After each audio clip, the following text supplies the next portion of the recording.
Tout seul, c'est débile. J'ai grandi avec Attrap, avec Hamid Lawid, Django, Julien Jack, ils sont tous là. C'est la moindre des choses que de kiffer avec eux. C'est quoi la rencontre? Eux par terre, hein. Vous sur le lit, eux par terre. Non. Ah, c'est écrit dans Paris Match. Eh ben, Paris Match, trouve-moi qui dormait par terre. Le problème, c'est que j'arrive pas à trouver une place sur mon lit. Il est là le problème. C'est quoi la rencontre la plus forte pour vous, justement? C'est Barry White, Snoop Dogg, Jean-Pierre Bacri, Spike Lee, Sir Emmanuel. Le roi du Maroc? À chaque fois, ça a une émotion différente. C'est vrai que j'ai beaucoup passé de temps avec Jean-Pierre Bacri, qui me fait vraiment rire dès lors qu'il ouvre la bouche. Je suis assez client. C'est à chaque fois différent. Le roi du Maroc est aussi très drôle, mais on n'a pas les mêmes relations. C'est pas pareil. Non, c'est pas pareil. Vous déconnez avec Mohamed VI? Ça m'arrive de temps en temps. Oui. Il est très drôle, hein. Mais ça, on le sait pas. Vous êtes plutôt groupie ou bouffon du roi? Les deux. Les deux. Ouais, vraiment. Alors, c'est pas le roi du Maroc qui est venu là, mais on a un camarade à vous qui est venu dire qu'il fallait vraiment pas vous inviter. Il voulait vous le dire en face, mais il s'est quand même mis une cagoule parce qu'il hésitait. On va peut-être l'accueillir. Sérieusement? Oui. Ouais. Je crois...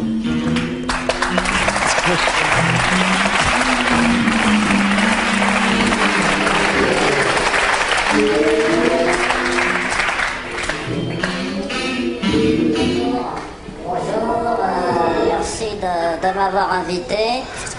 Monsieur Fogiel, oui? Ne me coupez pas la parole, s'il vous plaît, c'est déjà assez difficile pour moi. C'est pas mon genre.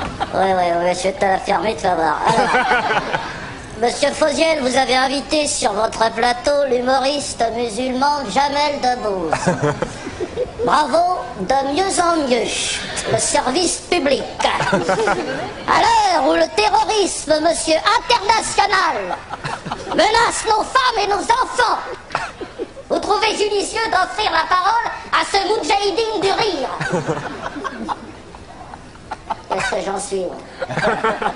Fous-toi de ma gueule. Continue. Il vient de l'écrire, hein. Il fallait l'écrire avant, camarade. Dangereux agitateur. Hein? Je t'ai reconnu. Attends, laisse.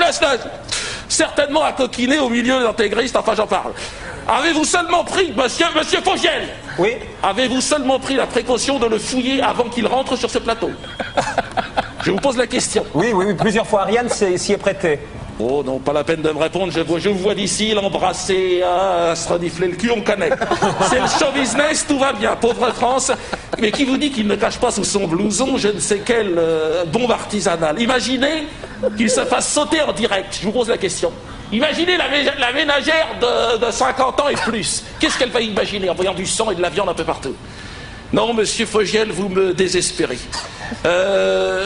Attends, t'as vu? Moi, je précise que ce n'est pas la perte, ni votre perte, ni celle de votre équipe qui me préoccupe, mais l'intérêt supérieur de la France. D'ailleurs, que font les autorités? Où est l'armée française? Où est Sarkozy, lui qui est partout?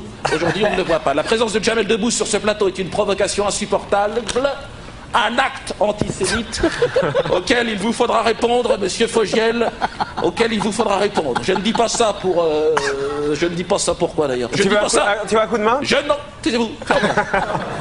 Je me suis récemment, vous l'avez vu, je ne dis pas ça parce que je me suis récemment reconverti au fondamentalisme sionisme, enfin bon, pour des raisons qui me sont purement professionnelles, enfin spirituelles. Je trouve, j'ai une petite chose à vous dire.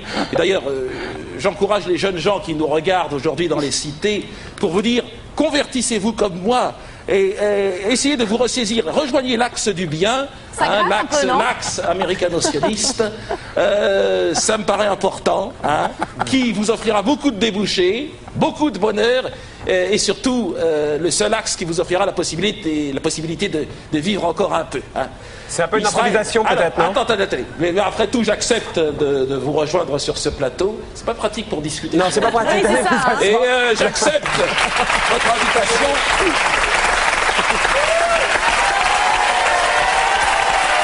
Est-ce que vous... Avec Dieudonné, il est toujours borderline.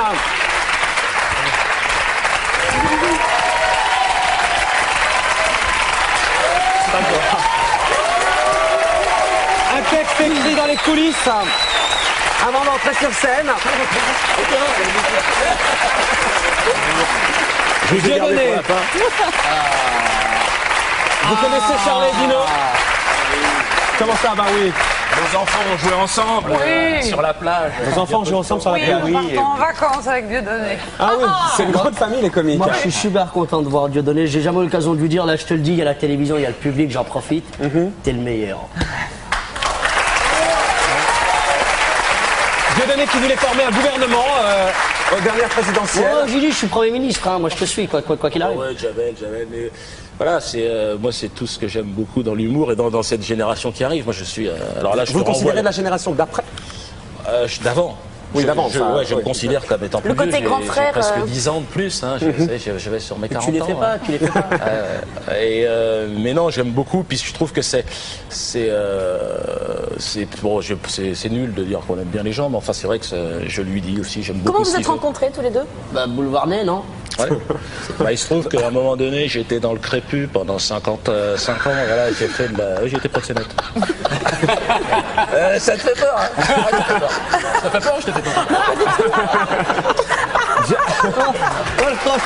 Jamel, C'est mon problème. Fallait pas l'inviter, lui. fallait pas l'inviter. hein. Ah non, parce que vraiment, je suis trop client, ça va finir par se voir. Moi, tu sais, voilà, il y a des mecs comme ça qui nous ont intrigués. Moi, en tout cas, quand j'ai vu Smaïn pour la première fois de ma vie à la télévision, tout de suite, je me suis dit, putain, mais c'est pas impossible. Je commence à avoir une crise d'âme.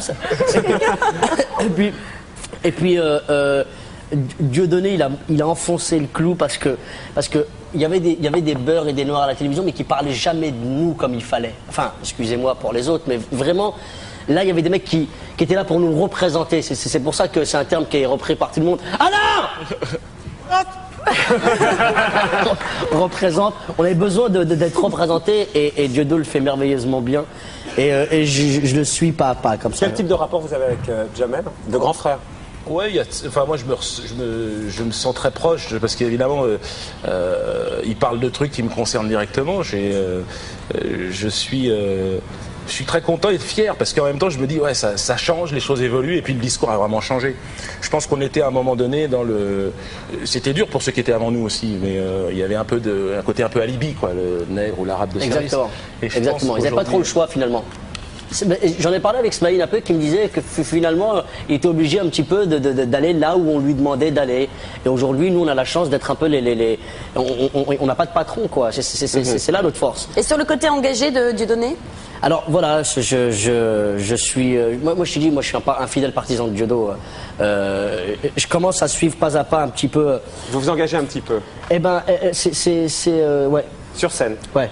Quel type d'engagement? Mais, faut venir voir. Le nôtre, tu vois. Communautaire? Non, je suis contre le communautarisme. Bah Non. Au contraire. Vous faire Au contraire. Si tu veux, je te prends le par la gauche. Je prends par la droite. Vous, Charlie la moindre des choses. et Dino, là on entend Jamel dire qu'il s'engage. Vous sur scène? Juste, excusez-moi, avant. Fini. Moi, ça m'intéresse. Je te coupe. Quand tout à l'heure je disais que à Trappes c'était pourri, je parlais bien évidemment pas des trappistes qui subissent, mais de tout le reste. L'environnement, en fait. On a vécu dans des cités. Le vrai problème c'est pas l'intégrisme, la délinquance, la violence. Le problème dans les cités, c'est les cafards. Il y a trop de cafards dans les cités. Il faut commencer par là d'abord. Enfin, je veux dire. Les vrais cafards, là, vous parlez Non, mais des bien vrais évidemment, cafards. quand je dis les cafards. On parle des vrais cafards. On a des vrais problèmes. Et c'est pour ça que c'est mieux Saint-Germain-des-Prés. Il y a moins de cafards. Il y a des cafards aussi. Je propose que tout le monde habite à Saint-Germain-des-Prés. Charlie et Dino, Corinne et Gilles. Vous, le succès, qu'est-ce qui vous a amené? Jamel en a vu, il est passé, c'est pas que ça, mais de Trappes à Saint-Germain-des-Prés, j'allais dire. Et vous, qu'est-ce que ça a changé pour vous? Rien? Rien du tout. On habite toujours au même endroit. La même Ah, mais voiture? comme si habiter à Saint-Germain-des-Prés, ça faisait de moi un mec un peu moins roots, un peu moins Non, ça fait un vrai. mec qui a évolué, qui a avancé, qui habite plus au même endroit. Ça fait juste un mec qui a compris qu'il est en train de se faire kerna et que Ça veut dire arnaquer, hein? voilà, et que bien évidemment je veux le mieux pour moi et pour ma famille. C'était des cités de transit à la base. On devait y rester pas longtemps. Si on avait su qu'on y resterait 30 ans, on aurait creusé des tunnels. Nous. On se bat. Et vous alors? Vous, le succès, vous a rien changé? Parce que là, le succès de cette année, il est quand même phénoménal, leur succès cette année. Ouais. Il est incroyable. Mais on peut pas comparer, on peut pas dire lui, il achète une Ferrari, C'est parce alors que il je se dis. la joue. Moi, ce qui il m'intéresse, c'est en non. quoi Ben, d'accord. votre évolution à vous. Ben, dis pas qu'il nous, se on la joue avait une seconde. construit quelque chose tous les deux. On avait la maison, on avait la voiture. Oui, parce qu'il faut préciser que vous C'était êtes quoi, mariée femme hein, oui, dans la vie. oui. Et Donc, disons que ça, Mais vous si auriez ça pu changer de améliorait nos- maison et vous auriez pu changer de voiture, Oui, c'était possible. bon. Et puis faire péter la Ferrari, vous, Dino, Non. vous êtes d'origine italienne. oui, bah, c'est c'est vrai. La J'écoute Ferrari. depuis 2 heures. La Ferrari. Et ça m'intéresse. Pourquoi t'achètes pas la Ferrari? Ferrari, non, ça me plaît pas. Non, moi je suis plutôt Fiat Punto au chapiteau. Ah, non, Fiat ouais. Punto. Ah, C'est une autre. C'est une autre marque. non, ça nous a apporté plus de facilité dans le travail. C'est-à-dire plus de facilité. Les conditions de travail sont meilleures. On joue dans un beau théâtre. Très beau C'est théâtre, plein, le théâtre de Paris. Il y, a Ah oui. il y a des techniciens qui sont là pour nous aider à faire le plus beau spectacle. On se consacre complètement au spectacle.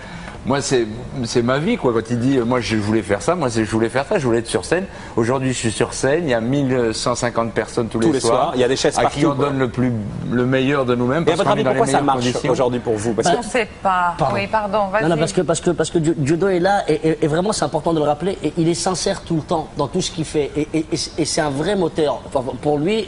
Et moi, c'est vraiment plaisant de le voir de là où je suis parce que comme il triche pas, quoi qu'il arrive, il finit par gagner. On lui a craché dessus, il s'est fait cracher dessus par tout le monde. on va pas reprendre là le débat, puis on a vu tout à l'heure, ça lui arrive de mais je déraper veux aussi. dire par là hein, que il règle ses comptes sur scène. Comme il est sincère et qu'il Même quand il reste se plante, fidèle à quoi. sa... Ouais. Les gens ils finissent par suivre parce qu'il est drôle, sincère et puis il va là, il frappe là où ça fait mal. Et c'est dommage qu'on s'attaque à un mec comme lui parce qu'on a besoin de mecs comme lui. Et donc, Oui. je vais vous demander, à votre avis, pourquoi ça marche pour vous cette année? de toute manière. C'est parce qu'il y a On peut, quelque chose on peut pas qui savoir. séduit le public. Mais on ne se pose pas la question, nous on fait ce qu'on Jamel, aime. si vous voulez bien. S'arranger pour les modalités de paiement.